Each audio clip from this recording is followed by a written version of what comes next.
Assalamualaikum warahmatullahi wabarakatuh. Shalom, Om Swastiastu, Namo Buddhaya, salam kebajikan, salam sejahtera bagi kita semua. Kami dari kelompok 4 yang beranggotakan saya Asmafina Madani, saya Sabrina Putri, saya Dian Masri, saya Indah Loperita, saya Wisna Indra. Dan saya Arli Biantara. Kami akan menampilkan hasil wawancara kami mengenai hak atas kebebasan beragama dan beribadah sesuai dengan keyakinan masing-masing. Selamat menyaksikan. Hak adalah segala sesuatu yang melekat pada diri manusia sejak lahir sebagai anugerah dari Tuhan yang harus dihormati dan dilindungi. Salah satunya adalah hak memeluk agama. Yap, setiap orang memiliki hak untuk memilih, memeluk, dan menjalankan ibadah sesuai dengan kepercayaannya. Hak mengenai kebebasan beragama diatur dalam pasal 29 ayat 2 Undang-Undang Dasar 1945 yang berbunyi, negara menjamin kemerdekaan tiap-tiap penduduk untuk memeluk agamanya masing-masing dan untuk beribadah sesuai dengan agamanya dan kepercayaannya itu.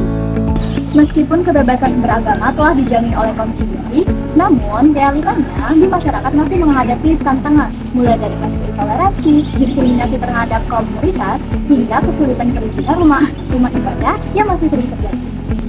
Hak untuk beragama dan beribadah sesuai kepercayaan masing-masing merupakan kebutuhan nyata dalam kehidupan bermasyarakat plural seperti di Indonesia. Untuk itu, kami di sini bersama dengan beberapa narasumber kami akan membahas lebih lanjut mengenai penerapan hak ini dalam kehidupan bermasyarakat. Mari kita saksikan videonya.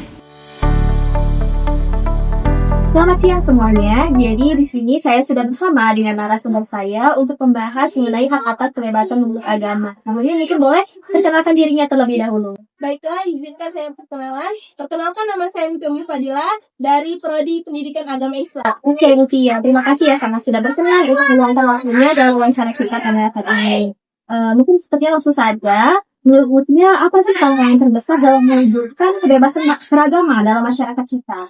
Menurut saya, kebebasan beragama itu sulit terwujud karena masih kurangnya toleransi, lemahnya penegakan hukum di Indonesia ini, adanya fanatisme yang berlebihan, dan pengaruh sosial yang menekan kebebasan berkeyakinan. Oke, berarti menurut Mutia masih rendah ya tingkat toleransi di Indonesia dan masih ada pengaruh sosial yang menekan kebebasan berkeyakinan. Ya. Terima kasih Mutia karena sudah dengan waktunya. Sekian wawancara dari saya. Terima kasih. Selamat siang semuanya. Di sini bersama saya Usain Zara akan mewawancarai teman saya Kesha, Putri Lydia Borohombing, biasa dipanggil Kesha. Baik Kesha, bagaimana menurut Kesha tentang hak dalam bebas memeluk agama yang sesuai dengan Undang-Undang Pasal 29 ayat 2? Jadi menurut saya untuk kebebasan hak beribadah dan memeluk agama di Indonesia ini sebenarnya sudah dilindungi oleh undang-undang. Namun dalam kasus ini masih sering kali ditemukan beberapa oknum yang memiliki sifat intoleransi dalam hal agama ini. Oke. Jadi menurut saya teman-teman,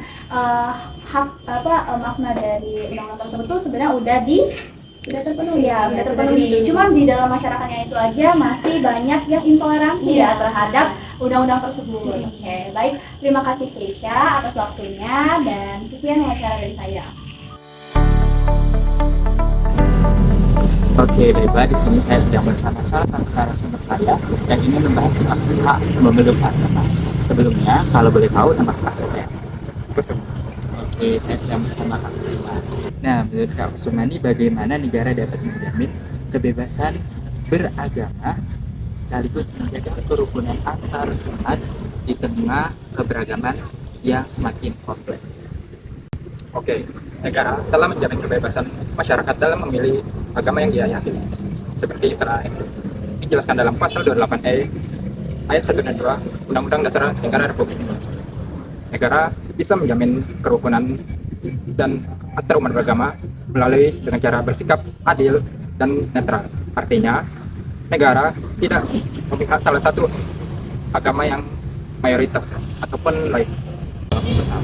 Terima kasih atas Baik, di sini saya sedang bersama salah satu narasumber kita, yaitu siapa Kak? Boleh tahu namanya? Kak Airil. Oke, menurut Kak Airil, bagaimana Anda memahami hak setiap orang untuk memilih dan menjalankan agama atau kepercayaannya sendiri? setiap orang itu berhak meyakini agama masing-masing tanpa paksaan dari individu lain dan tanpa paksaan dari dirinya sendiri. Dan setiap agama itu mempunyai praktik dan ajaran agama yang masing-masing berbeda, dan kita sebagai makhluk sosial dengan kebebasan individu saling menghormati agama lain dan saling meyakini bahwa agama itu sudah terbaik untuk kita. Terima kasih Kak Adil. Mas ya, perkenalkan nama saya Andrea Minati dan narasumber saya hari ini. Perkenalkan nama saya Dewi dari Prodi PPKN Angkatan 20. Saya dan narasumber saya pada hari ini akan melakukan sesi wawancara mengenai hak dan kewajiban beragama sesuai dengan kepercayaan masing-masing. Untuk itu, saya punya pertanyaan nih kepada Kak Eni. Apa nih? Menurut Kakak, apakah hak beribadah dan beragama sesuai dengan kepercayaan masing-masing di Indonesia ini sudah mendapatkan jaminan? Kalau dia dari aturan negara sih sudah diatur ya dalam pasal 29 Undang-Undang Dasar 1945 bahwa negara menjamin hak-hak beragama setiap individu. Tapi dalam praktiknya banyak masyarakat yang tidak menyadari akan aturan tersebut. Kita lihat di media sosial, TikTok, Instagram, dan lain-lain. Itu generasi muda tuh banyak bikin konten-konten tentang menghina agama lain, perayaan besar agama lain, dan tokoh-tokoh agama lain. Mungkin mereka tuh menganggap itu hal yang lucu ya, tapi lama-kelamaan itu bisa membuat perselisihan antara agama-agama di Indonesia. Berarti saya dapat menarik kesimpulan nih Kak, bahwa hak beribadah dan beragama sesuai dengan kepercayaan masing-masing itu ternyata sudah diatur ya Kak dalam undang-undang. Sudah, tapi dalam praktiknya tuh banyak masyarakat yang tidak sadar akan hal itu. Nah, ini menjadi PR kita nih teman-teman, bahwa kita harus membuat hak kewajiban dan beribadah ini tuh tidak lagi mendapatkan diskriminasi dari lingkungan luar, baik di lingkungan masyarakat, tua maupun muda. Baik, untuk Kak Teni terima kasih sekali ya Kak untuk materi yang dipaparkan pada hari ini. Sama-sama. Baik, saya sedang mewawancarai narasumber saya yaitu saya Nadine Anita. Baik, langsung saja kita mulai, yaitu pertanyaannya bagaimana tentang menghargai hak tiap orang beribadah sesuai kepercayaannya. Oke, baiklah, sebelumnya perkenalkan nama saya Nadine Anita. Menurut saya, kita kan sudah tahu kalau Indonesia ini memiliki 6 agama yang diakui. Salah satunya ada agama Islam, Kristen, Hindu, Konghucu, Buddha, dan Katolik. Nah, sebagai generasi muda, kita harus menerapkan apa yang namanya toleransi. Nah, dengan itu, kita harus menghargai hak-hak setiap individu, baik itu dari agama, suku, ras. Kita harus menghargai perbedaan tersebut. Seperti pada sebuah yang Bhinneka Tunggal Ika, berbeda-beda tetapi tetap satu dua.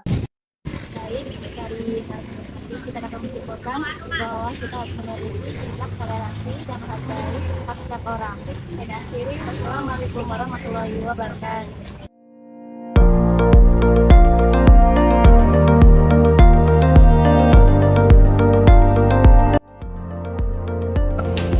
Sekian dari kami, terima kasih. Wassalamualaikum warahmatullahi wabarakatuh.